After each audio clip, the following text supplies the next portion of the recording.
Carlos mudou de cidade.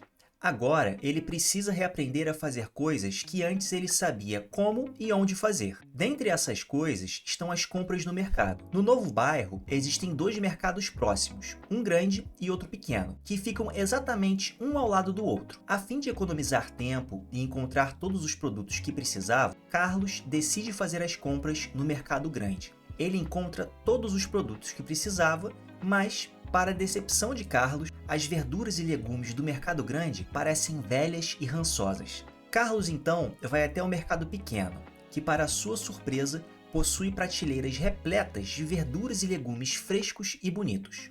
Se você quer entender o comportamento operante de forma simples e prática, fica aqui comigo que eu vou te explicar. Esse vídeo vai ser dividido em duas partes, uma parte um pouco mais introdutória e a outra a prática. Se você estiver mais interessado na parte prática, dá uma olhada nos capítulos da descrição e pode pular direto para essa parte. Agora, já se você quer uma explicação um pouco mais completa, eu sugiro que você assista esse vídeo desde o início. Chega de enrolação, vamos lá!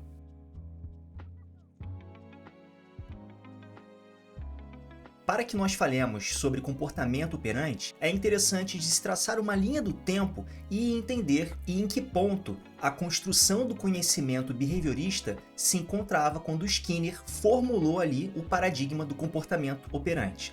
Então, é importante se lembrar de que ali, por volta de 1890 até 1930, Pavlov e Watson vinham formulando, fazendo seus experimentos com base no paradigma respondente do condicionamento clássico. O paradigma respondente é aquele do estímulo e resposta, onde um estímulo ou uma alteração ambiental elicia uma resposta do organismo. E foi formulado também a teoria do condicionamento respondente, em que, através do emparelhamento de um estímulo neutro com um estímulo incondicionado, o estímulo neutro poderia passar a eliciar a resposta condicionada. Eu sugiro que vocês deem uma olhada no vídeo do canal em que eu falo um pouco mais sobre comportamento respondente. E ali por volta de 1898, o Thorndike formulou a lei do efeito, que basicamente dizia que os comportamentos eram influenciados de acordo com o tipo de consequência que ele apresentava,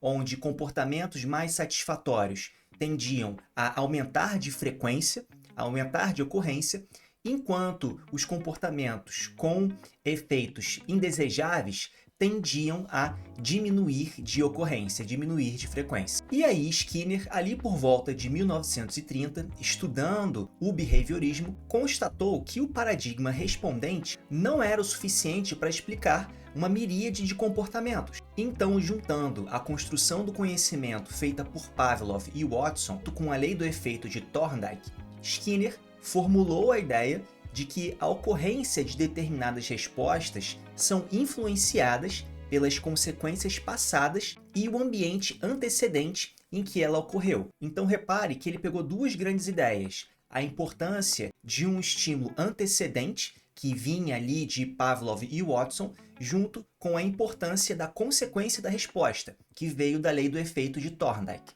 Agora, por que esse nome de comportamento operante? Porque ele opera no ambiente, ou seja, no antecedente, fazendo modificações nesse ambiente antecedente, e as modificações por ele produzidas alteram a própria frequência do comportamento, que é a ideia de um comportamento bem ou mal sucedido influenciar na repetição ou não daquele comportamento. E aí, pessoal, a gente chega a essa ideia aqui que eu gostaria de aproveitar para os próximos passos desse vídeo. Que então, a ocorrência de uma resposta em uma situação se torna mais ou menos provável de acordo com as consequências que ela já produziu em situações semelhantes àquela. Agora, vamos olhar essa descrição a partir de um caso, tornando esse entendimento um pouco mais prático e menos teórico. Para isso, eu preparei uma vinheta que vocês vão construir o conhecimento aqui junto comigo.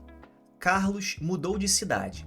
Agora, ele precisa reaprender a fazer coisas que antes ele sabia como e onde fazer. Dentre essas coisas estão as compras no mercado. No novo bairro, existem dois mercados próximos, um grande e outro pequeno, que ficam exatamente um ao lado do outro. A fim de economizar tempo e encontrar todos os produtos que precisava, Carlos decide fazer as compras no mercado grande. Ele encontra todos os produtos que precisava, mas, para a decepção de Carlos, as verduras e legumes do mercado grande parecem velhas e rançosas. Carlos, então, vai até o mercado pequeno, que, para sua surpresa, possui prateleiras repletas de verduras e legumes frescos e bonitos.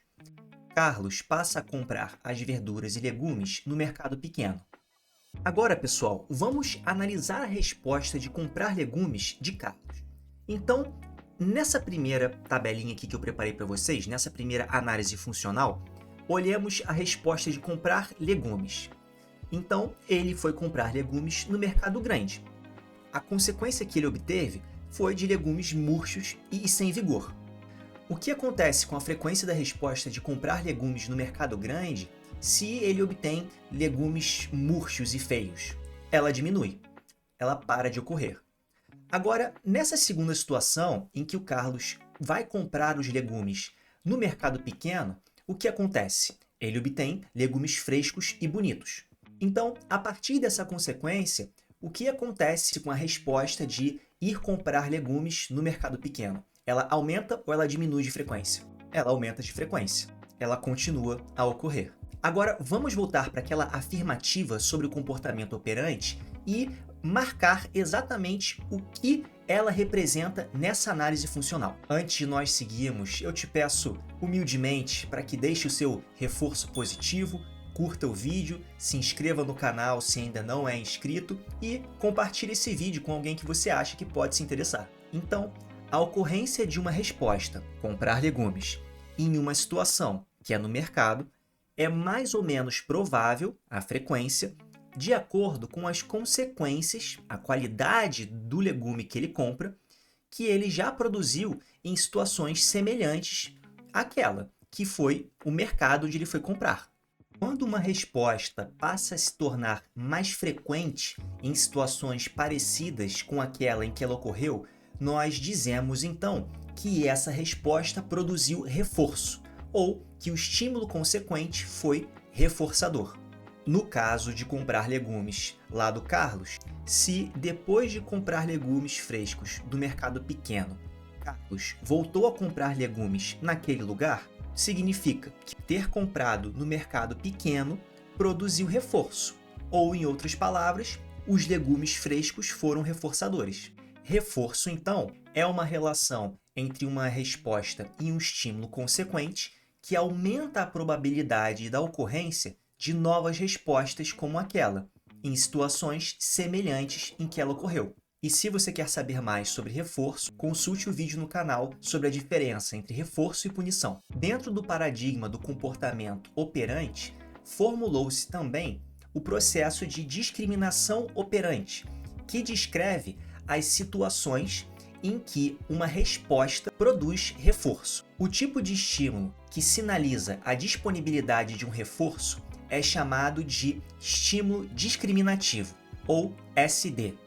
Já estímulos que são correlacionados com a ausência do reforço são chamados de S-delta. Skinner formulou, então, a tríplice contingência, que é uma unidade de análise para se descrever o comportamento operante. A tríplice contingência deve especificar a ocasião em que a resposta ocorre, a própria resposta e as suas consequências. Essa equação se lê: um estímulo discriminativo, o SD, oferece a ocasião para que a resposta produza reforço, o estímulo consequente. Pensando no exemplo do Carlos, o que isso significa? Que o mercado pequeno aberto oferece a ocasião para que eu vá comprar legumes e obtenha eles frescos. O mercado pequeno é o SD, comprar legumes é a resposta e os legumes frescos são o estímulo consequente reforçador. Se você tem interesse em aprender um pouco mais sobre análise funcional, confira os links na descrição. Ali existem alguns outros vídeos em que eu falo sobre o tema e também há um material gratuito que eu preparei com passo a passo para te facilitar nesse processo. Por hoje é isso, pessoal. Espero que seja útil para vocês. Muito obrigado. Tchau, tchau.